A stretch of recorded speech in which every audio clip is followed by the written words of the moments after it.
Here's what I want to say to the clerkship students that I probably can't say as a clerkship director.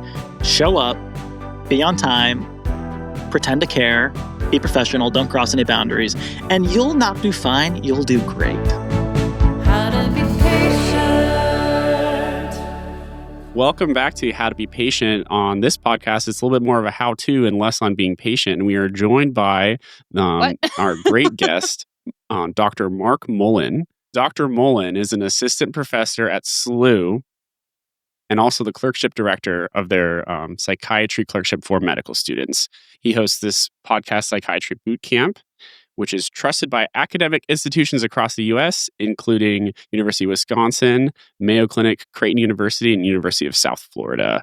So thank you so much for joining us, Mark. And he's a podcast brethren to us. Yeah. He is part of the human content family. Yeah, super excited to join. Very fun that we're all on human content now. I'm a fan of your podcast as well and a fan of all your work. So wonderful to be invited. Oh, well, we have a lot to cover today. I think we first want to get to know your story. Then we're going to talk a little bit about one thing that you're passionate about, which is education and all levels of training and kind of what the transition to intern year is like. And at the end, we're going to wrap up with our Chalk Talk Round Robin. This is a new segment that we're going to be doing. So there may be some rust in the chains as we kind of get these things going. And then we'll share a couple stories and anecdotes from what our life was like in residency. So, and we want this episode to be, I'm interesting because I can. We want this episode, it's going to be coming out in February. If you're watching on YouTube or Patreon, ignore the Christmas decor behind me. But it is for the February intern, especially the February off-service intern. Yeah, very special person in all of our hearts, that February intern. So, Mark, we all have an interesting relationship with podcasting. I think Margaret and I have our own story that got us into this. And I'm really curious, what made you want to start a podcast? Yeah, I'm a fan first. So it might be pathological. I feel like I can't be silent anymore. Like I always have a podcast running. I had a 10-hour drive to undergrad, and I think I got hooked at that point. I just became a big fan. So podcasting has always been a big part of my life in that way. And then for psychiatry podcasting in particular, I remember getting to residency and sort of starting residency and feeling like I had been equipped with very specific skills from medical school, but that those skills weren't necessarily translating into my new job as a doctor, as the leader of a team, someone who was performing direct patient care. And so I turned to podcasting and I found just a wealth of information there. And it changed my life, frankly, certainly my professional life. I felt a lot more confident in patient encounters. My PRITE scores just skyrocketed. They went from not very high to a lot higher. And that was because I was every day after work taking an hour to walk my dog or just spend some time decompressing and picking a psychiatry podcast episode that related to a patient that I had at that time and just deciding to learn about one thing a day. And it was so fruitful. And so I wanted to contribute to that. And I felt like there was a lot of good information out there about psychopharmacology and different diagnoses, but there was less out there about a how-to approach. So more practical skills like how to do a risk assessment or how do I manage something that is not a diagnosis like agitation or okay, I know how to come up with a diagnosis, but how do I formulate it? What's that next step? And so I kind of set out to create the tool that I wished I had when I was an intern, and that is Psychiatry Bootcamp. Mm-hmm. That's I think what a lot of people do is be the change they hope to see in the world. I think Gandhi said that, and you're in a lot of ways following in his footsteps. It sounds like it was a tool of education that you were using until you decided where you could add on to the world. Didn't know where that sentence was going, Preston. Yeah, I don't think I knew where it was going either. That's the nice thing about our podcast is that we were fans first, and then we also decided to just make it up as we go, which is kind of how we do with just about every one of our episodes. With a little bit, with a little bit of education, a little bit of how-to mixed into there. A little bit of infighting. Yeah. No, just enough to keep it exciting. I think it's a really powerful story, and I resonate with that a lot. Actually, I'm curious, what educational podcasts were you listening to as a resident? Sure. Yeah. I mean, I think David Pewter, who's become a mentor of mine. Shout out to David Pewter. I listen to him too. Yeah, there's so much there. Yeah. I listen to Carlot. I listen to NEI. I listen to Curbsiders a lot. We met Curbsiders is good. we were at APA. We met him because we were on a panel with him, and we were like, "What?" Curbsiders is great.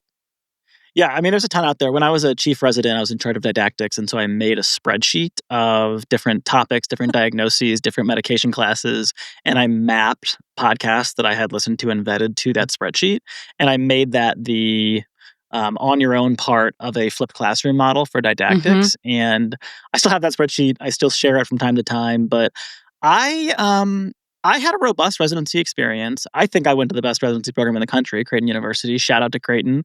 But Midwest. you just are never going to have the education that you need in that moment from lectures.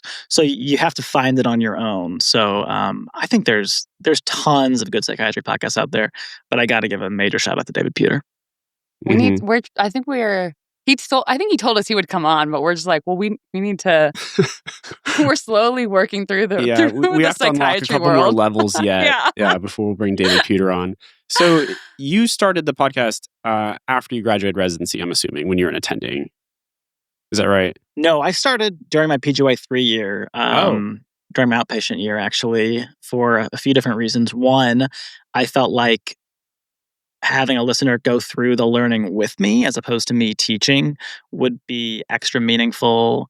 And then I also knew that my guests would be a lot more likely to work with me as a trainee. I know that academics are bleeding hearts and that we will do, and myself included now that I'm attending, will do anything for a trainee. And so I kind of felt like I had to strike while the iron was hot and while I still had that card to play. And then lastly, so part of this came from a paper that I was on that went in the Journal of Surgical Education, where we interviewed current interns and we said, what was helpful for you? And I did the data analysis of these interviews, and every single person, all 27 out of 27 interviewees said, I had a boot camp and it was the best thing I ever did. And I was like, oh, in psychiatry, we don't have procedures. So you could take a boot camp and you could make it a podcast because we don't touch our patients for fear of countertransference, right? So it translates very well to a podcast. And I thought this is at the risk of sounding more narcissistic than a podcast host always does, I thought this is such a good idea that if I don't do it right now, someone's going to steal it. So I just got on my horse and I did it. Yeah. No, I think that's like, I hear you what you're saying, that you feel like in training, like you had a robust experience. I think there's a lot of places where people don't feel that they have that, or they don't have, there's areas where they're like, I mean, I feel really prepared in this, but not in the other. And I think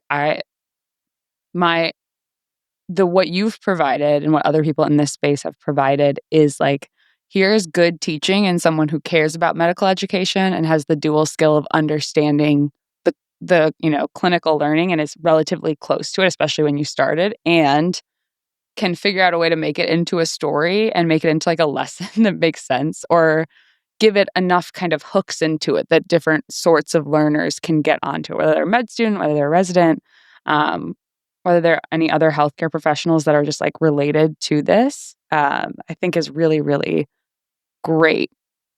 I think right sizing the information is one of the hardest pieces of medical education in general, right? Because I'm trying to build a podcast for APPs, M3s, M1s, if they're interested, and attendings, right? And so how do you know what level to hit it at?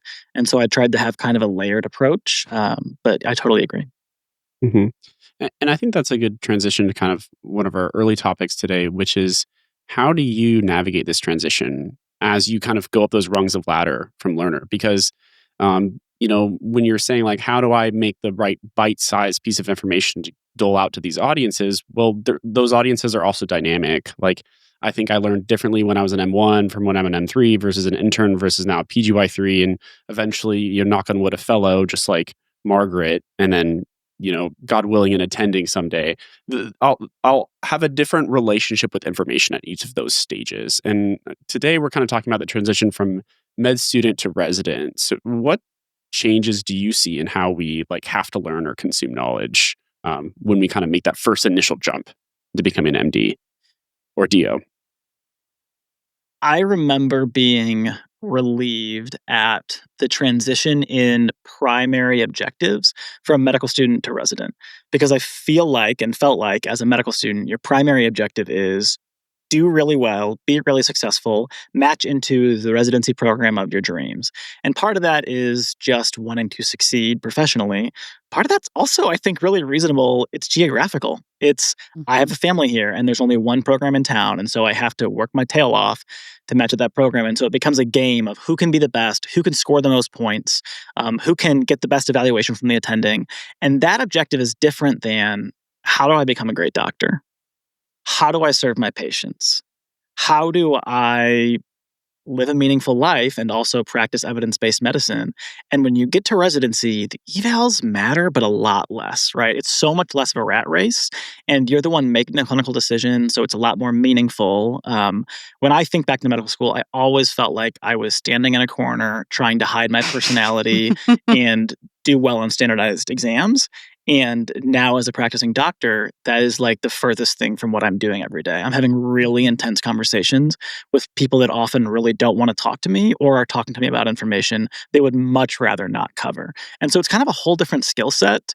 And I was relieved when I went to residency at that changing goal, but I also found that all of these strategies that I had used to meet the objective at medical school were no longer meaningful strategies. And so I found that I needed to change the way that I learned, change the way that I organized my day, change the way that I thought about what I'm doing from 9 to 5 every day, et cetera. And I would say, lastly, I navigated each transition with great difficulty. I think it's only through falling on your face and realizing, oh my gosh, I am an idiot, that you can really begin to grow. And I definitely have had a lot of those moments.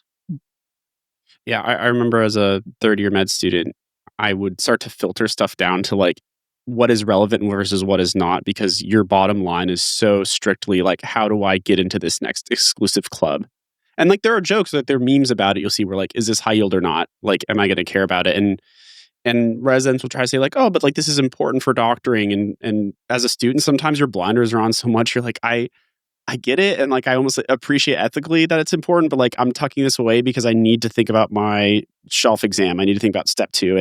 I need to shove as much trivial information as I can through note cards, through flashcards and practice questions to regurgitate them, that almost like the how-to doctoring stuff gets pushed to the wayside.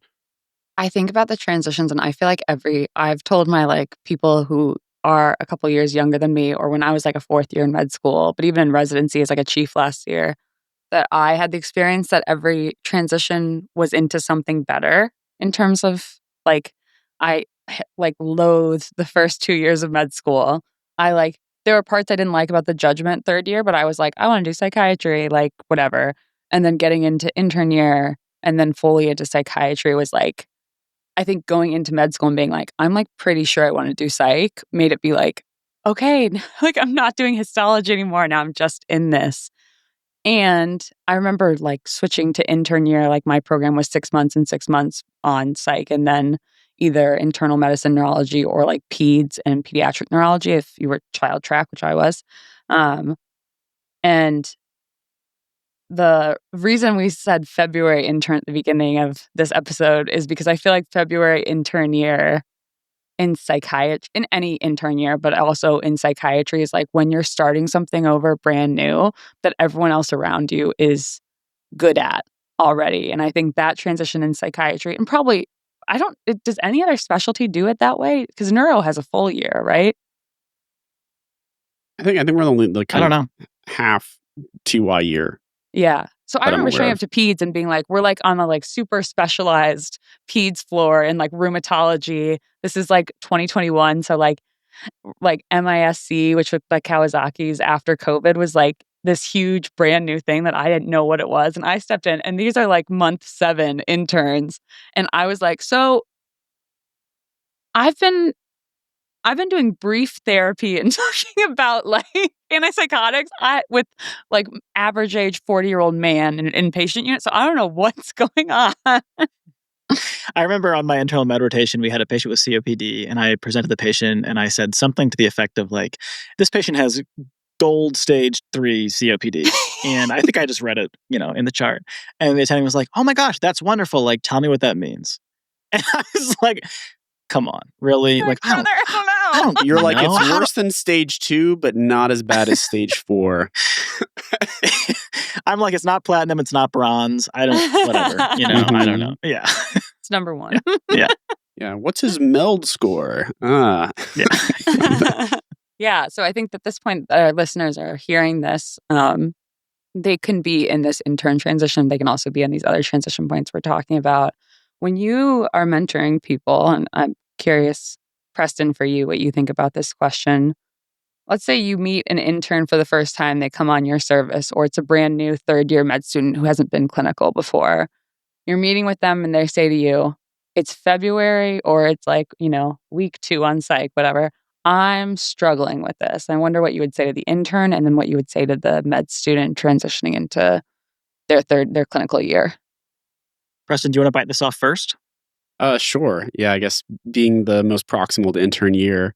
I guess I went through like a lot of tough stuff my February of my intern year actually. There was like a suicide on the inpatient unit and I like found them and had to do the code blue and I was like just like trying to survive, I think was how a lot of the days went through. Like I remember like trying to deal with the fallout of that and then the all the program supports come through and people are like, if you need anything, be there for you. And like, I don't know if I need something. I think I'm doing okay. And then I remember just spending a lot of time at that stage intern year feeling like I was figuring out some of the hospital function stuff, but then still nowhere near where I wanted to be as far as like understanding the medicine of what I was doing at each moment and making these diagnoses. And so the person who actually gave me the most grace, and he didn't do it to me personally, Dr. Schillestrom, my program director, shout out to Dr. Schillestrom. He says, your objective intern year is to get home every day.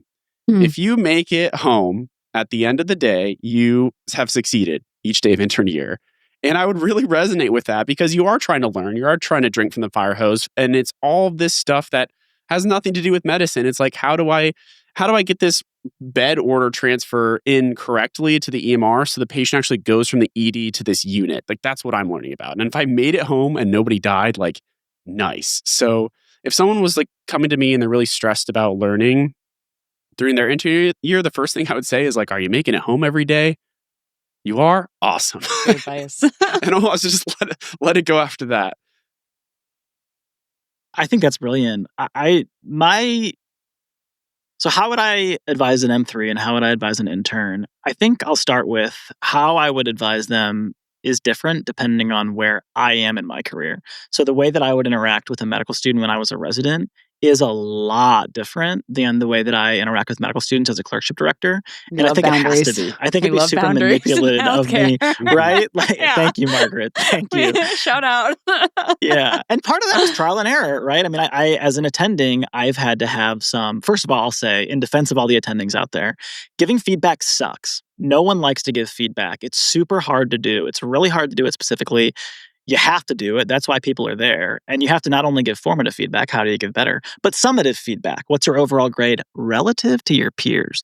And that is a job that's really difficult. And I hate doing it, even though I love being an educator. So my approach as a resident and my approach as an attending is different. But here's what I want to say to the clerkship students that I probably can't say as a clerkship director. You can say it here Show on up, a podcast. be on time, pretend to care, be professional, don't cross any boundaries, and you'll not do fine, you'll do great. You'll do great. Be enthusiastic. And then my advice to residents, and I learned this advice the hard way, which is why I give it out freely, and I haven't changed this in attending just because I believe it so strongly, is whatever your attending is selling, you're buying it, right? For that month, it is their license, and it's going to make your life a lot easier. If you disagree with something, right? Ask one question. Hey, did we think about this? Why'd you decide this? But then you have to move on with your life, right? And again, I learned that the hard way. That's really difficult to do. But I think it's similar advice to you have to go home at the end of the day, right? You have to keep your eye on the big picture. But I think whatever your attending is selling, you're buying it, reduces a lot of stress for residents. I am going to press against that because I think that advice given to residents, at least I think it also depends who you're speaking to, as I'm sure you would do if this was like a one-to-one kind of thing. But ultimately, in the end, I don't disagree with you that it's like it cannot haunt you. Like all the problems in healthcare, which you become very acquainted with during training, I think even more than when you're a med student for a lot of people, cannot take over your life. And my dad's primary care doctor, like my family's very medical. My mom would always say, my mom was not medical, and she would say, you can't let medicine eat you because it will if you like don't go home at the end of the day, is the point that both of you are making.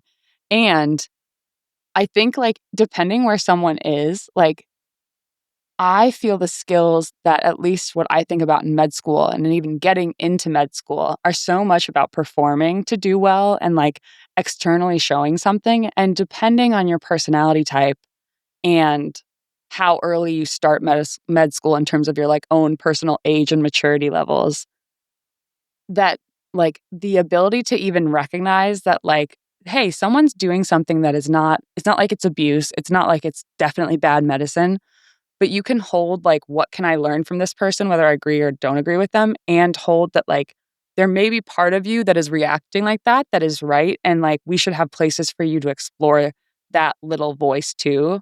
Because I think that is such a huge part of moral injury and burnout, even when it's not like, I mean, I think all of us have also had things where we're like, this feels really wrong in psychiatry. But that I guess is just my pushing point against it. Because my thing I was going to say to interns was like, it makes sense if you cry, if you know the best bathroom to cry in the hospital, because what you're going through right now is kind of a nuts thing to have to go through as a human being. And then if you tell any of your friends who aren't in healthcare what you see every day, they almost start crying when you tell them. And so I just think that not like, at least even just on the inside, being able to know that what you're feeling is not because of there's some flaw in you. It's like, this is kind of, I was about to say, excuse my language, but every episode we use explicit. This is fucked up. Like, it's a beautiful, meaningful job and a privilege, but it's fucked up, some of the stuff we see. It's nice to be able to drop an F-bomb on a podcast because I'm not in the habit of doing that on mine. So well, you feel free here. I totally agree. I avoided it earlier, so I won't do that going forward. I'll say to me, that's not disagreeing with me. Maybe you're just being nice. That's what I'm trying to say, is that you're going to see some stuff and think to yourself, I sure don't want to do it that way, and clock it. And then you're there for a month and then do it differently, learn from it, learn what not to do. But if you try to fight your attending on everything, or, if you're losing sleep over the attending that your decision, who it's their medical license made, you're going to be in for a pretty rough ride. The other piece that I should have said, this is better advice, is my expectation of my residents is there are no stupid questions. You have to admit what you don't know. Your job is to admit what you don't know and ask me for help. The residents that struggle the most, that are the most difficult to work with as an attending, are the residents who are afraid to ask for help, are trying to impress me too much, are more confident than they should be. And what, I think as a resident, again, because you're not just going for an evaluation, you have the privilege of using this time really wisely to identify your knowledge gaps and fix those. And as you're attending, that's what I'm here for, right? So don't blow smoke up my ass. Don't pretend that you know something. Don't pretend that everything's going well, right? I don't know. I'm a resident. Yeah. I'm an intern. I need help. And as an attending, that's music to my ears. Yeah. Yeah, it's interesting how comfortable I've gotten through residency hitting the I don't know button. And then you realize like the world doesn't end when you get pimped and you don't know a question. Just, I don't know that, Like the other day, I think I totally messed something up. I was like starting a patient on lamotrigine. And you start at 25 milligrams, after 2 weeks increase to 50 is like the FDA approved ramp. And I suggested to the patient, okay, after 1 week you can switch up to 50, which is like, think how I'd seen anecdotally before, but never looked it up myself. And so the attending was like, well, do you actually know that, the FDA approved ramp up for lamotrigine? And I sit with it for a second. I said, I don't know. And she was like, okay, well, like look it up, then call the patient and then like tell them the actual appropriate way to do it. And like, that's how I've learned the most, honestly, as an intern, as a resident, is when someone asks me something, just making eye contact and just flatly saying, I have no idea. I don't know that. And then you do learn. And even if there's a little bit of embarrassment for not learning or for not knowing, that like emotional embarrassment, that'll help sear the memory in to your brain. Use it, capitalize on it. I mean, that's what we do. Since our podcast is more like neither of us knows everything, nor do our two brain cells together, as the internet would say, know everything at this point, nor will we ever. I had like put something on our story about season 3 coming out, which we're in right now filming this episode. And they were like, can we do more like functional like neuroscience episodes, like neuroanatomy things, like a couple of the ones Preston did last season. And then they go, sorry, Margaret. I just like, I'm practicing not knowing. I'm in the cloud of unknowing, as my theology friends would say. Well, and even when I try to know, I think one thing we've approached on the podcast is I'll say, here's what I found, here's what I think is right. But ultimately, guys, I'm trying. And actually, aside, I think this is good advice too, to saying I don't know to a patient is also really powerful. Not necessarily about like what's happening to them or like what medication should we try. When am I getting out of here? I don't know. Like, yeah, they're like, what is Lexapro? I don't know. Like, I don't know if that's the best I don't know to drop. But sometimes patients will say, like, doc, what do you think will happen to me next if I take this medicine? And then you just say, I don't know, but I'm also going to figure it out with you each step of the way. And then I think people respond well to that authenticity in every interaction. You got it. That's what I think psychiatry gets so wrong. And that's one of the reasons that I started the podcast is there's this perception of psychiatry out there that if you're distressed, if you're having psychiatric symptoms, you can go to a wizard wearing a white coat. They can put you in this little box, plug a couple of numbers in, check, and then spit out something that's going to fix your neurotransmitters. And it's garbage. It's garbagino, right? And by saying, you're a complicated person and I'm not 100% sure how to solve your life, I think it helps people to feel seen. And I think that level of authenticity is probably more healing than psychopharmacology in a lot of cases, especially patients who have more mild symptoms. Or when you respond with kind of the distant customer service, like, this is what we recommend for everyone, X, Y, and Z, yada, yada. They're like, but I asked you, is this medicine going to help me? And you can say, like, I don't know for sure, but I think it will. Like, that's a much more human way to respond. So I don't know. I think maybe the lesson is whether you're a learner, whether you're a physician, whether you're anybody, saying I don't know is a pretty good thing. I do want to point out some positionality here, which is that women in medicine might need to hear something different than men in medicine. That's like, and that's not to say that there aren't points for me, myself. There are times when I'm like, I know, and maybe I needed to not know. But I think that there is still quite a bit of sexism in medicine that comes from many directions. And so obviously women too get scared or get up in their ego and struggle to say, I don't know. But I also think that there's a force that maybe you guys are less familiar with experientially. That is like, what does it mean for a woman to come in and be like, here's our plan, not in a paternalistic way, but to do it exactly the same way as either of you would. And a patient would look at you and say, thanks, doctor. And they would look at me or one of my co-female, physicians or providers and say, when will the doctor be in here? Or she was being kind of mean. And I just want to say that because I'm thinking a lot of my female friends and like mentors and mentees in medicine that I don't know that they need, and I don't think you would necessarily say this, but I don't think their issue is always like, you need to be more comfortable with not knowing. Because I see them, classically internalize much more versus like, so I just want to say that because as I'm listening to it, I'm thinking about like, what would intern year or med school me hear? And it would hear this and it would internalize it and be like, I've got to study more. I really don't know. And what she needed to learn was like, your voice doesn't need to shake while you're doing a presentation like as much as some of these other people who are more comfortable asserting themselves naturally or whatever. So I just wanted to say that for some of our listeners, there are other intersectional identities that I can't speak to as a white woman, but that exist too, of like who gets to feel like they can assert themselves in medicine. Great take. Couldn't agree more. I think there's a few different variations on I don't know too. It's never, I don't know, but I'm going to bill you anyway, so good luck, right? It's, I don't know, but I'm going to figure it out for you. I don't know, meaning we don't know. Or maybe there's sometimes where I don't know and I'm going to have to ask a colleague because this is a really complicated case. But I think you're right on the money, Margaret, and I really appreciate that perspective. And then there's I don't know, because what even is knowing at the end of the day? And what is a fact even? What if anything? And I try not to get too ontological with patients. But sometimes I'll go there, they're like, do you know for sure? And you're like, well, you don't know anything for sure, really, do you? Like, well, who is to say? Yeah. Where are we right now even? Are we on Earth? Are we conscious? Is this a simulation? Well, on that note, I think we'll take a quick break. And then when we come back, we will go into our Chalk Talk round robin. Love it.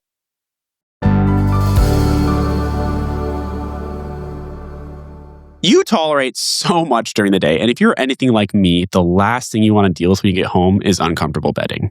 I want the experience to be as luxurious and as not reminiscent of any call room, any hospital blanket that I've had to use on a 24-hour shift. And that is why we use Cozy Earth. I use Cozy Earth at least. We use Cozy Earth. I'll correct you there. I love to throw my sheets in the dryer for 15 minutes and the cats and I cozy max after for the rest of the evening. And if you want to try it too, there's a risk-free purchase for a 100-night sleep trial. If it works out for you, you have a 10-year warranty on these. So why don't you start the new year off right? Give your home the luxury it deserves and make home the best part of your life. Head over to CozyEarth.com and use our code PATIENT for up to 20% off. And if they give you a post-survey at the end, let them know that we sent you. Give the gift of comfort that lasts beyond the holidays and carries into the coziest new year yet. So in 2026, my goal is to open a very small private practice as a post-grad psychiatrist. And one of the tools that is helping me do it is Simple Practice. Preston, have you heard of Simple Practice? Yeah, I have heard of Simple Practice, actually. I use it as a patient. Well, I guess my therapist technically uses Simple Practice. And is it in fact simple? It is very simple. It's convenient. Would recommend. Yeah. Well, from the therapist side, Simple Practice is an all-in-one EHR that is HIPAA compliant, high trust certified, and it is built specifically for therapists. So it brings scheduling, billing, insurance, and client communication into one place so that you are not juggling multiple systems just to run your practice, or if you're Preston's therapist, to see him. I mean, I'm enough to handle as is. She doesn't need to worry about other complicated things. And if you're just starting out or growing your practice, there's also a credentialing service that takes the headache out of insurance enrollment, which honestly can be a huge lift and something that I was a little scared of. So if you're ready to start the business side of your practice, now is the perfect time to try Simple Practice. Do it with us. Well, I guess me in the future and Margaret now. So start with a 7-day free trial, then get 50% off your first 3 months. Just go to simplepractice.com to claim the offer. That's simplepractice.com.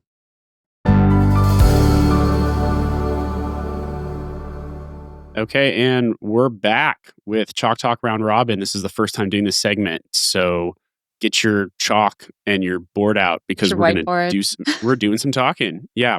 What was the most absurd timing of someone trying to give you a chalk talk during training so far for Preston, but in general for you? The rage. I knew it would cause rage. Yeah, I mean, I think most of mine have just been the classic, like 6 p.m. on a consult service when you're like trying to move to your like overnight call shift and you're like, this is so interesting, but I have to go. Sir, please. Let me go. I'll get too upset. I can't talk about it. But what I will say is that I tell my med students, if you want afternoon teaching, that's what the podcast is for. So go walk your dog and listen to the podcast. Oh, nice. That's smart. Mine was we woke up an off service when I was on peds to help some kid who ended up not needing even any help. They were fine. They were like, went right back to sleep. Nothing was wrong. 4:30 a.m., my senior, who knew I was an off-service psych intern, was like, do you want to do a chalk talk on sodium? We had done one 2 days ago. And I was like, it's 4:30 on Sunday morning a.m. No, I don't want to do a fucking chalk talk. So in lieu of that, here's all. Needless to say, she was salty about that.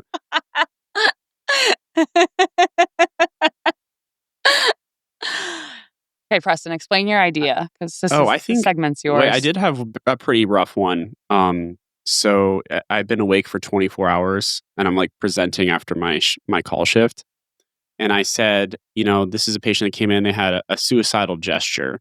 And then my attending like perked up at that. He was like, gesture? Do you even know what a gesture is? And I was like, I think it's communicating with movements and not words. And he's like, well, what's the psychiatric definition of a gesture? And then the next thing I know, it's a whole chalk talk on the entire spectrum of like, what is suicidal behavior from like, you're like, passive morbid ideation all the way to like preparatory behavior. And I was like, well, like he held a gun to his head to like gesture that he was going to become suicidal. And he was like, no, that's preparatory behavior because you're preparing to shoot yourself as a gesture. If you like cut yourself lightly, but it's not lethal because then you're like implying it. And I was like, is this written anywhere? Because I was like getting confused too. So I don't even know if it was a chalk talk or just kind of like dumping someone's opinion on me, but I'd been awake for 25 hours and I think I was kind of just like crinkling the the rounds sheet like under my hand, like, thank you for this information. So appreciative. And well, then you ask that Anything kind of else? person, like, why does that, like, what is the validity? I mean, you don't ask that hour 25, but you're like, so what's the validity for why we should use a specific term and why you're correcting me? And they go, I was well, then there was forbid from ever someone using the word gesture again, actually. 100 after years that. ago who did like it's So here's the dialectic there, right? Here's the tension between opposites. That attending was wrong, and whatever your attending is selling, you're buying it. Yeah. And I bought it. I just said, Right. even kind of me, I think I had an uppity response to the, like, what even is a gesture? I was like, a movement with action, or like a message sent with actions. Yeah. And then after that, I was just like, thank you for the learning. Thank you for the learning. Like, I almost go into this robotic, like, thank you for the learning, sir. That's what the military teach you. Yeah. so delicious. Oh, more, please. All right, Preston, So, what are we doing okay, here? we're on topic here. So my idea for the 5-minute chalk talk is basically, what is something that you can go into like a quick, almost like rant about within anything within medicine or psychiatry that you would want to tell your intern self? So someone, and it could be anything from interviewing patients to like, here's the thing about a syndrome, here's what you do about this medication. And how to prescribe it. So I think a great example of this was like, I'm on internal medicine, right? This will be like a 30-second example. And then one of my senior wants to go into GI and he like freaks out and goes, why are they ordering a fecal occult blood test in the ED? Don't they know that there's like no utility to ordering a fecal occult blood test in the ED? And I was like, why is that? And they'd be like, because it's a way to screen for like any amount of like blood in the stool. And like when you're actively trying to diagnose a GI bleed that like doesn't offer you anything, it's like a cancer screening that you do in the outpatient setting. But like the positive screen and the negative screen don't offer any utility at this moment because you can't like differentiate between like the types of blood. And I was like, oh, very useful for me to know, And then I'm pretty sure he went on for another 4 minutes. All I took away from it was that initial part. So if I'm ever an ED doc, I'm not going to get a fecal occult blood test. I'll have to do a digital rectal exam and just kind of look for the bright red blood. But everything else, it's all in GI land as far as I'm concerned. So this is our opportunity to have that. You stare at the computer, you start banging your head and you say, here's the thing about X. This is our 5-minute chalk talks. Amazing. I did come prepared for this. Amazing. I have I'm two options. Oh. We can do agitation or suicide risk assessment. Which do you prefer? I vote agitation. I was going to vote agitation. Twin. I'm getting agitated. Two divas voting for the same thing. I'll say in defense of chalk talks, I think some people think they're a little bit outdated, and I like podcasts myself, so I always hated it when I was held hostage for a chalk talk. I think there is value to like a real visual aid. My number one mentor of all time, PJ Malin at Creighton, I love her so much. She impressed upon me that some learners don't know what to do with their eyes. They get anxious. They need somewhere to anchor their eyes so that they can allow their mind to focus. So I do bring computer paper around and I'll write out my chalk talks. So this is about agitation. And agitation, when you're not on psychiatry, is a very broad term that's used to describe any number of behaviors ranging from being a little bit crabby to attempting to stab someone, right? Those are both agitation. And so calling those agitation is not very specific. And when you're on your psychiatry rotation, when you're a psychiatrist, we're really the experts in this area. And so we need to use language that is more precise. So I like to walk my learners through the crescendo from irritability to violence. So irritability is a mood state. Everybody gets irritable sometimes. I get irritable a lot. I skipped dinner at 7 p.m. I'm a little bit irritable right now. I'm sorry if that comes through. If you're working nights, if you've just had a bad day, to steal an acronym from AA, I think of HALT. Hungry, angry, lonely, tired. This is irritability, right? It's not a mental disorder. It's not pathological. It doesn't necessarily need to be treated. But as a doctor, if your patient is irritable, it's good to pick up on that and then maybe ask them how you can help them to reduce that irritability. Sorry to interrupt, but HALT is also an acronym for how you're supposed to store olive oil or the things that can cause olive oil to go wrong. It's heat, air, light, and temperature. So you want to make sure your olive oil is stored in a cool area, not exposed to air in a dark place. I literally just told you that I skipped dinner and haven't eaten in 10 hours, and you're going to hit me with that. I literally just told you. You knew I was sensitive about that. So just remember, HALT, guys. We gave you a break to eat. I don't know what you want. Your irritability and your olive oil. Preston, you're giving neurosurgery right now, I got to tell you. So that's irritability. Irritability is a mood state. He's going to make a skit about that. It doesn't need psychopharmacological intervention. And then a step beyond that is agitation. Agitation is where the mood state has become behavioral. So you have increased psychomotor activity. Maybe you're pacing around. Maybe you're moving your leg. And of course, agitation can be a catch-all term. But in this model, you go from irritability to agitation. And then the behavioral state becomes targeted. It becomes goal-directed, and we call that aggression. So 2 examples of aggression. Aggression is defined as ready or likely to attack or confront.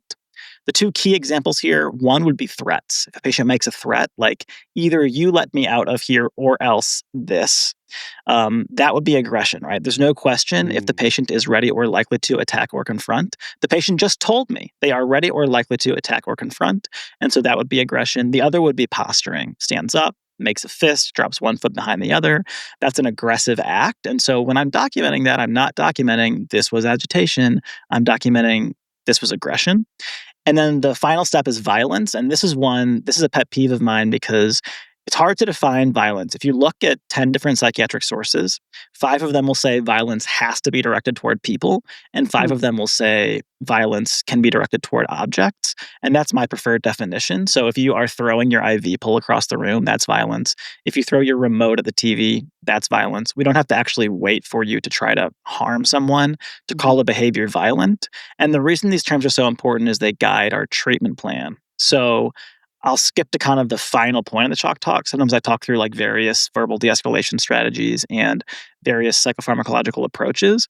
But a key point here is, when do you need to intervene involuntarily using either medication or restraints? And the answer is when there is imminent risk of violence. And where do I define imminent risk of violence?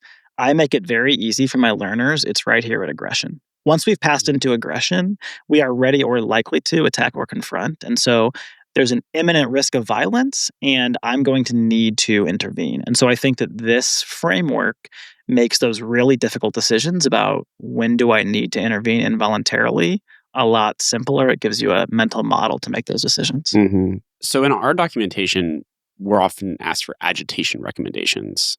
So using your model, where irritability is like kind of emotional discontent, frustration without any direction of this anger, we would say like nothing for irritability.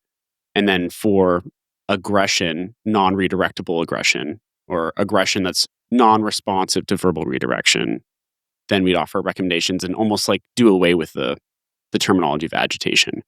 Yeah, I mean, it depends on your nursing staff's comfortability. So if they prefer the terms mild agitation, moderate agitation, severe agitation, then we can take our higher level medical decision making and translate it into that vernacular. But I would say too, like offering a voluntary PRN for a patient who is irritable is a really good idea, and it can prevent that crescendo. So But my point is, you don't have to treat that. You don't have to medicate that. And just come into the bedside as a doctor and saying, I care about you. I'm here to serve you. What can I do to help you? Might be a more effective treatment for a lot of irritability than 5 milligrams of Haldol and 2 milligrams of Ativan. Mm-hmm. What about verbal screeching that is not going to stop and is like threatening, like not even threatening, but like unpleasant, racist, sexist, like screaming up and down the hallway? What do you think about that? Yeah, Mr. Aggression Man, what do you think about that? Yeah. I think I don't want to talk about it on the internet. Can I not? Yeah, you can pass. Chalk talk's over. You only got a few minutes. One thing that did happen to us recently was a patient exposing themselves to staff. And is that violent, or is that something that you can tolerate? And I had to really think on this and pray on this and seek supervision on this. And I think that's violent. I think it's sexual harassment. And I think that there are severe negative consequences for our staff when that behavior is present. And frankly, it's criminal. So they're lucky they're in the hospital, because if they were anywhere else, they'd go to jail. What if they're like very psychotic? I think either way, right, that can be an aggressive behavior that can cause harm to others, and I would probably intervene. But the question of just like non-goal-directed yelling is a much more difficult one, and I probably would have to approach that on a case-by-case basis. Mm-hmm. A good case-by-case basis, good answer to a lot of Margaret's questions. Apparently in law school they say no hypotheticals. Because I don't know, I know med students are a little bit like this, but law students are like the worst at like asking for like, what about this actual scenario where technically, in tort law he was left-handed and he was driving a yellow car and it was midnight. Does that change the scenario? And they're like, but that's how you understand a rule. That's how you question it by you say, well, what if this? And you give them the worst example and see if the rule still fits. Okay. Those happened. I was thinking about that because that happened recently. It's how you push a rule to its limits. Okay. If I had been like, I don't know, I could have, like, we've all dealt with cases where it's like we're getting called from the primary team. It's like, this person won't stop screaming and you're like, they're agitated. And then it's like, what are they doing? It's like, well, every time their like wife tries to enter the room, they call her, blah, blah, blah, blah, blah. And like, then they scream for the next 10 minutes. Like that, all of us had a client, like something like that. Mm-hmm. So I guess I would say extreme irritability. Extreme. Irritability. Irritability. And ultimately, 9 times out of 10, you can probably treat that or deal with that without having to rely on involuntary mechanisms. So that's probably plan A. And then the other classic multiple choice answer is treat the underlying cause. Right. So there's your get out of jail free cause.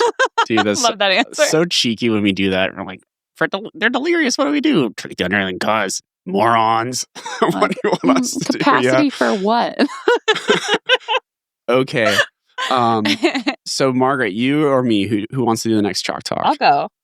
Okay, Margaret. I don't know. Mine won't be as good and like well prepared, but so mine is on something that I accidentally did a deep dive in when I was an intern after hearing something from my medicine intern and having a couple patients on clozapine, and it is constipation in psychiatry.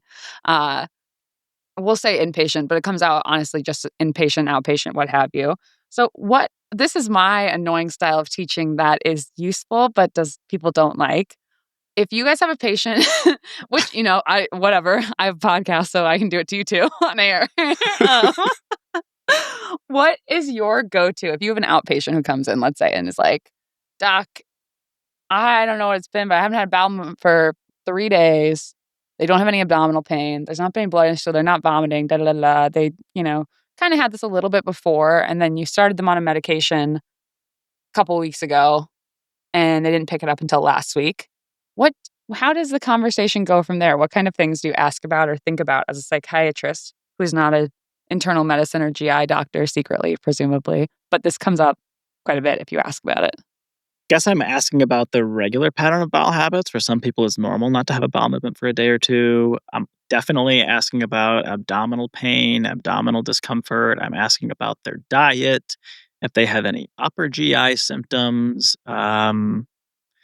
But I don't work outpatient. And when I'm in the hospital, this is IM's problem. So I haven't thought about this in years. Mm-hmm. Yeah. Preston, what do you ask? I guess I ask them or think about in your head. I guess I'm thinking like, how much is this person moving around? I guess so. I was an athlete in college, and I know better than anyone. Like Preston, Presro Fit. Presro Fit. Shout out.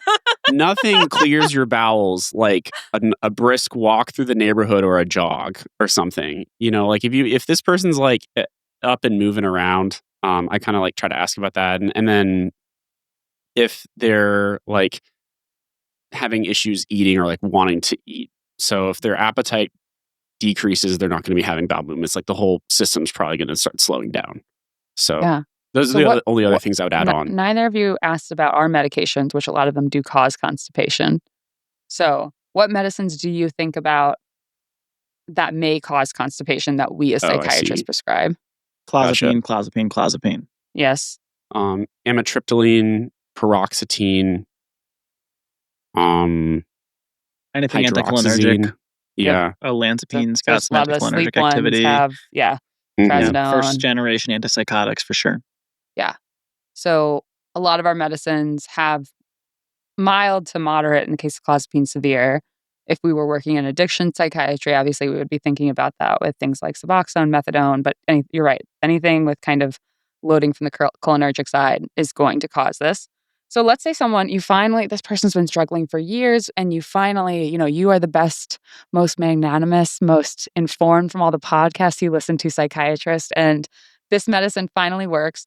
There's just one problem. They have really significant constipation. It's a run-of-the-mill, like, let's say that they're on a second generation for mood stabilizing with another med, whatever. That's like So you less finally important. titrated their olanzapine, now they're The meds constipated. are perfect. Yeah, you're not going to change the med itself.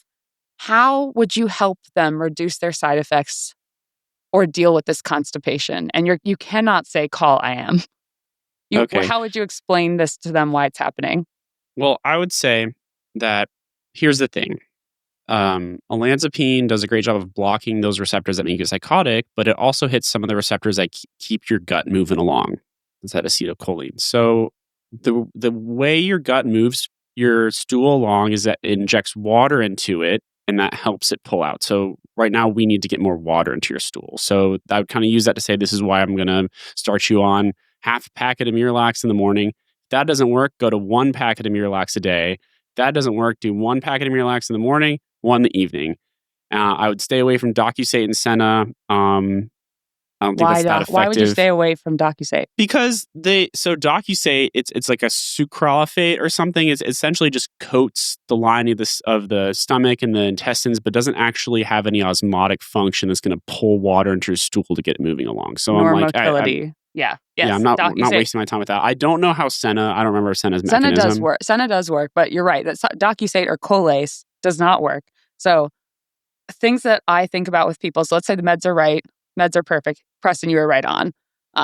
Miralax. Don't add a fiber supplement until things are moving. You add a fiber supplement, you're backing up traffic even further. You're in trouble. You're a dumb psychiatrist who doesn't remember they went to med school.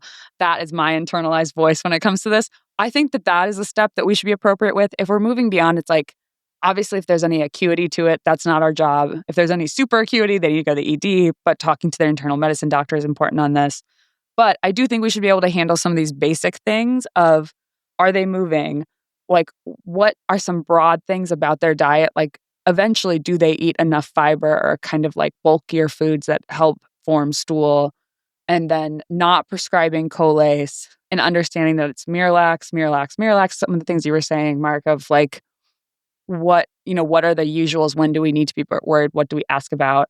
And then my last question, and I only say it because this is what I had the deep dive about, because I got something changed in, I don't know if you guys are familiar with the like CAFR's or CAFR's illustrated psychiatry guide. One thing in there about clozapine got changed because I emailed him, was like, what is this? Intern year.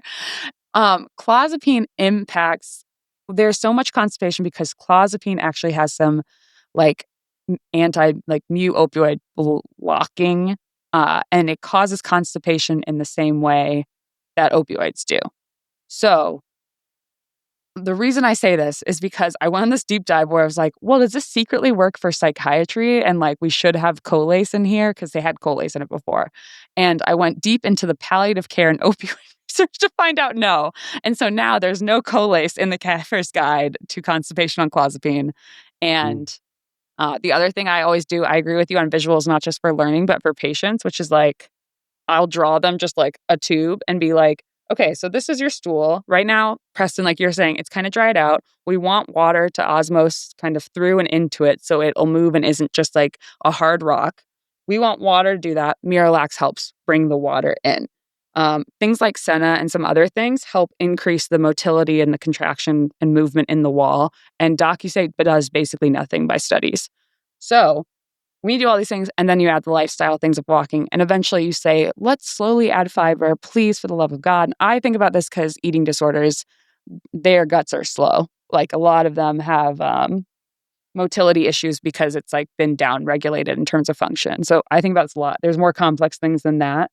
But I think so many of our meds cause constipation, so all psychiatrists should know at least the first steps and not tell people to have fiber and Colace and put them in the ED with a bowel obstruction. That is my chalk talk.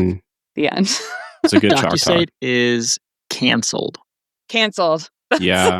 February Sorry, interns and Docusate, if you're watching. unsubscribe from the Patreon, DocuSave. We don't want you. Colay's smear campaign. Yes, smear campaign. It's not a smear campaign because nothing's coming out. Yeah. Go hang out with Taylor Swift. She likes her friends that way, but you're not welcome here. Good. Okay, that's a deep cut. Okay, that's good. All right, Preston. Yeah, so I kind of have some options I was thinking about. So I'll let you guys choose. I'm between catatonia, insight and judgment, or motivational interviewing 101. I'll let Dr. Mullen choose. Yeah, I don't know that it's going to be most helpful for the learners, but I would love to hear you talk about insight and judgment. I think it's a fascinating topic, and I think it's taught a bunch of different ways. So I'd love to hear what you got. Yeah, so that's actually how I open it. I say insight and judgment will be taught many different ways. You ask 5 different psychiatrists how they judge insight, you get 5 different answers. This is Preston's interpretation. This is kind of like how I start with that. My insight. And then I usually say insight it's important for you to identify because your job as a psychiatrist is to try to predict someone's future behavior. And we are terrible at doing that in general. Humans are really complex systems. Like we talked about in another podcast, they're what we call a type 2 chaotic system, which is a system that actually changes when it's aware that it's being monitored. So, something like the economy or like a human brain, who would have thought is complicated. So you need to be able to tabulate every little way you can to measure where they're at. And insight and judgment is a great way to do that, to reassure yourself and your colleagues when you're writing about what this person's risks are for certain future actions. So starting with insight, I kind of like to think about there being 5 levels. I kind of do a crescendo because, what is insight? I'm kind of, stealing your agitation spectrum as well. Yeah. So first of all, I think a lot of people are like, well, insight is, do they understand and appreciate what is happening to them or not? It's kind of binary, but that's not necessarily true because your level of understanding and your level of appreciation can vary, and you can have insight into some aspects of your illness, but not all aspects of your illness. So, for example, I may be able to have insight into the fact that I have an alcohol use disorder, but also I have no insight into like my psychosis and my schizophrenia. All those things. So I've always thought it's kind of interesting when, you just write insight, good or fair or poor. It's like, well, referring to what? So I usually just say like, okay, I say what they have insight into, like particularly in the mental status exam. I cared a lot more intern year and I'm a little more brief now, but dialectically, that's what I did. So starting out at the bottom, you have obviously 0 insight. So this is like complete denial.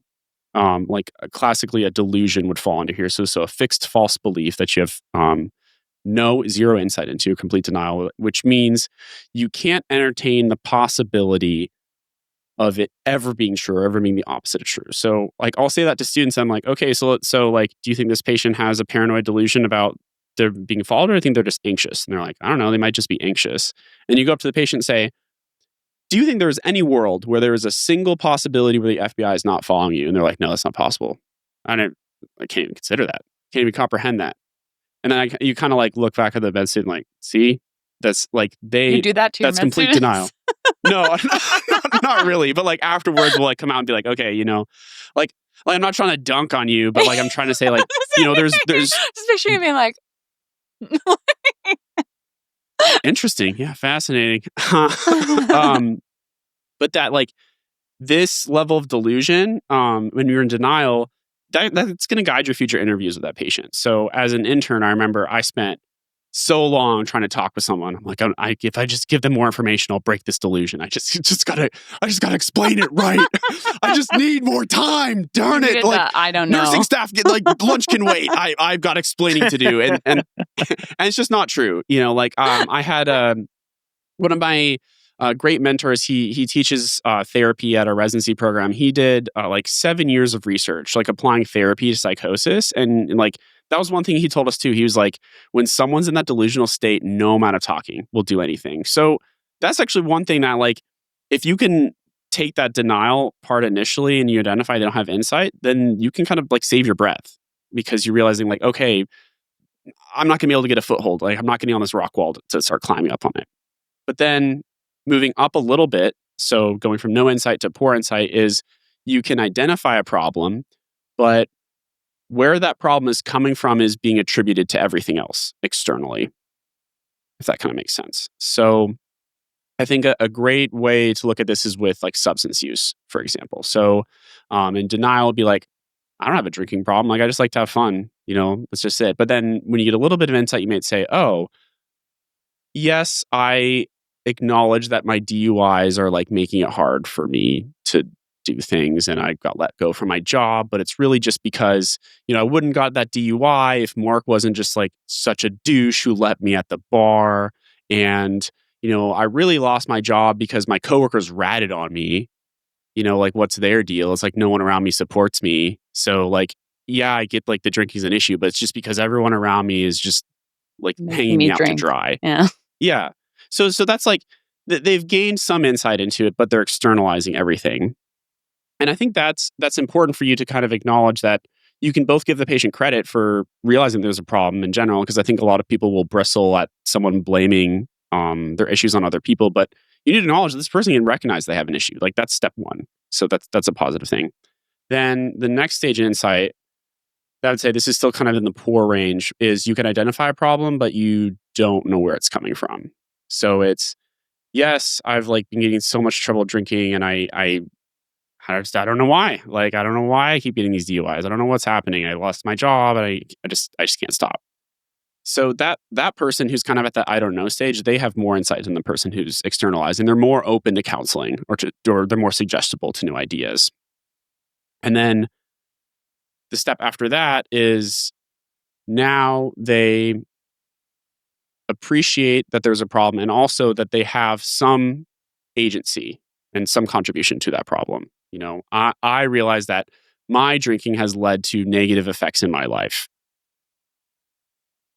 Or I realize that like I have a low mood. I don't want to do things like I did before. Maybe I do have depression. Whereas someone with low insight in their depression might be like, yes, I'm pissed off all the time, but it's because, I live in Austin, Texas, and everyone in this city sucks, and yeah, I sleep like crap, but it's just because my neighbors are so loud. And yeah, I don't like to do things the way I used to, but it's because none of my shows, like all my shows, the writing sucks, And then they realize, oh, maybe I'm not enjoying things the way I used to because like I am feeling depressed. So that'd be kind of like that range of appreciation. And then I say like that's level 4, like that's good insight.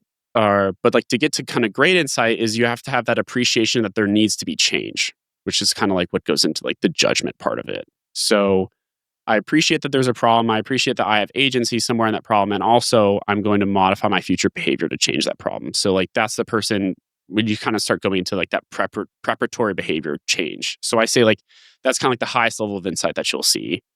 And honestly, those like along that spectrum, I kind of see people that fall into like every little section there. And I always say like that final step is the hardest one to get across. So when you're at the stage where you're like, oh, I figured it out, I have an alcohol problem, and you're like, nice. What are you going to do about it? And they're like, huh? It's a lot of people can almost get complacent when they like realize that they have a problem or the source of where it comes from. I yell at everyone at work and I treat them all like crap because I was abused as a kid and I never learned how to have healthy relationships with other people. And you're like, that is true. And they're like, I figured it out. You're like, well, you have to treat people nice now. Now now you have to kind of move on to that next step. And that's something we've talked about in like our ACT episodes before, that it's not your fault, but it's your responsibility. And that takes a lot of humility and a lot of introspection to kind of get to that last part. So that's kind of my chalk talk on the spectrum of insight. I feel like I've talked a lot. I can do a similar one on judgment, but I'll save that for later. I like it. I haven't heard it reflected that way, but I agree that you painted a picture of a patient that can fit into any of those categories. Mm-hmm. I would say the most common mistake that I see made for insight is it's taught at like an M1 level for us. There's a standardized question. You find a stamped, sealed, and addressed envelope on the ground. What do you do with it? And if the patient says, I put it in the mail, then they have good insight. And that is just not true, right? Because a patient who has extremely poor insight into their psychiatric illness would know to put a stamped, sealed, and addressed envelope in the mail.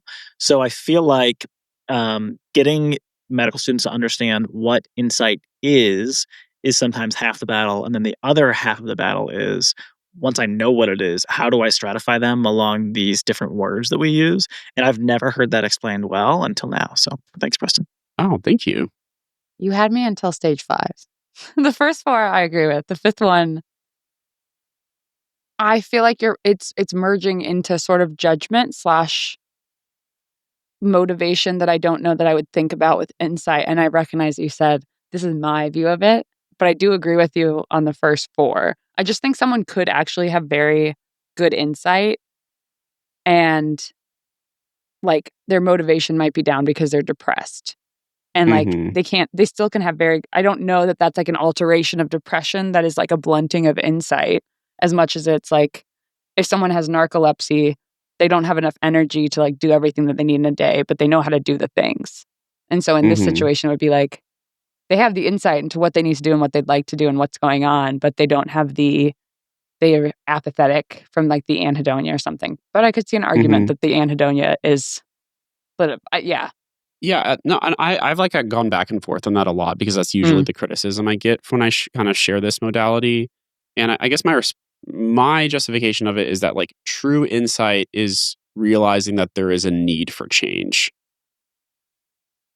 And so, but that goes right up on the border of like behavior and activation and judgment. But I think there's a line between I know where all the problems are coming from, and I'm also not motivated, or I don't believe that there's something that should be done about it. And then there's, okay, now I'm going to go seek out help or accept help, even if you don't have the motivation to actually like act on it yourself. Because I think we all know those people that they say, oh, I went to therapy and my therapist told me I just have too much insight, and I know everything that's going on. Haven't you said that to me before? I don't think I've said that to you. I'm pretty sure you said it to me. I don't want to get into a sibling fight in front of Dr. Mullen here, but Margaret's also said that she has too much insight and that therapy won't be beneficial for her. Intellectualization. No, I did not. Podcast listeners say that. And if you saw the text that he's quoting, you would agree with me. You did not understand what I said, and then you misrepresented it. Anyway, fine. That's fair. So I guess it could go either way. I think ultimately, there's a difference between appreciating where the problem's coming from and then appreciating that problem needs a solution, I think is what I'm trying to get at in that final part. And maybe I'm just not articulating it well enough. Anywho, welcome, or thank you for sitting through Chalk Talk Bingo. That's going to conclude this section. So we can quiet down over there, Margaret, if you had any more comments about how much insight Preston has. And then we're going to move on to our final section. Comment because you pissed me off when you said this like a year ago, and I'm still pissed about it. And we will go into triumphs and failures of we're going to go fight on years. Patreon. Yeah, actually, yeah. Come to the boxing match. It's like, yeah, you thought Mayweather v. Paul was crazy. Just wait till Roche and Duncan. It's going to be a YouTube and Netflix exclusive. The psychological warfare will be. Oh man, yeah. I'm going to take a dive in the first round, I think. For women everywhere. You can catch the next part of this on Patreon. It's patreon.com/howtobepatientpod. And we are back in the real world. We are out of Patreon. Thanks so much for listening. We said some shit in there. Just kidding. Yeah, you won't even believe what went down. I allow many things on Patreon. That was wild. Yeah. Oh my gosh. If my patients ever hear this, that's not true. Yeah. Okay. All right, Margaret, get out of the tank. I'll take my scuba gear off. Shout out to Canyon Dixon. So this person wrote into the pod page and said, "You guys are my top podcast on my Spotify Wrapped. Hats off to you. Lots of support coming from the Caribbean. Can't wait for season 3." And that honestly, really surprised me and put a dumb smile on my face today when I was reading that in clinic or on my lunch break, I guess, between clinics. And then also to everyone on Instagram that tagged us because we were on your Spotify Wraps. I think 3 years ago, I couldn't imagine being on someone's Spotify Wrapped as one of their most listened to podcasts. And it's just surreal. I texted Margaret, I can't believe that people listen to us. And I know they listen because I look at the charts and the chart say the numbers that there are people listening, but they listen. And that's you. We can't do this without you. So I just want to say thank you. And I'm excited to see what season 3 has to offer. For those of you who are new and joining us, you can always find Wait, did we say where we can find Mark first?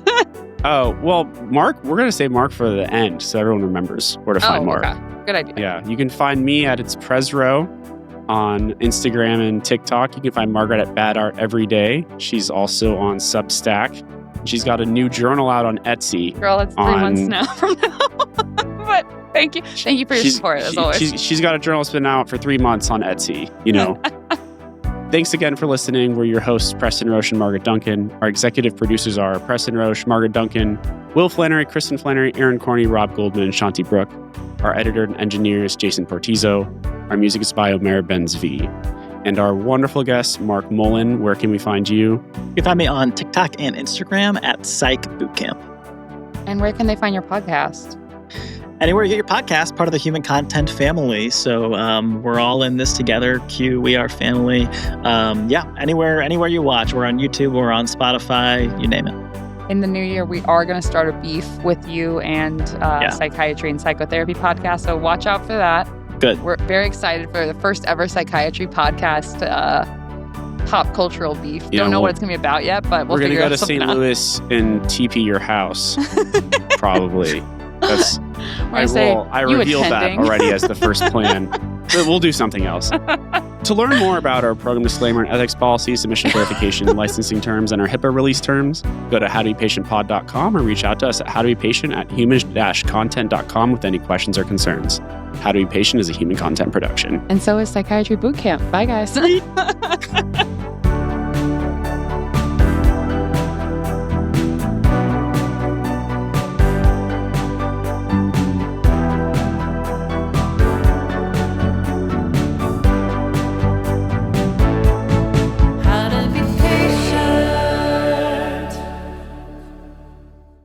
Thank you for watching. If you want to see more of us, or if you want to see, this is Lilac, she's my cat. She's going to be waving her hand at one of the floating boxes, which will lead to more episodes. Lilac, point to the other episodes. Lilac doesn't know what the internet is, but I swear they're there. They probably exist for real. But in the meantime, I'm just going to pet Lilac, and then I'm going to go dance in the background.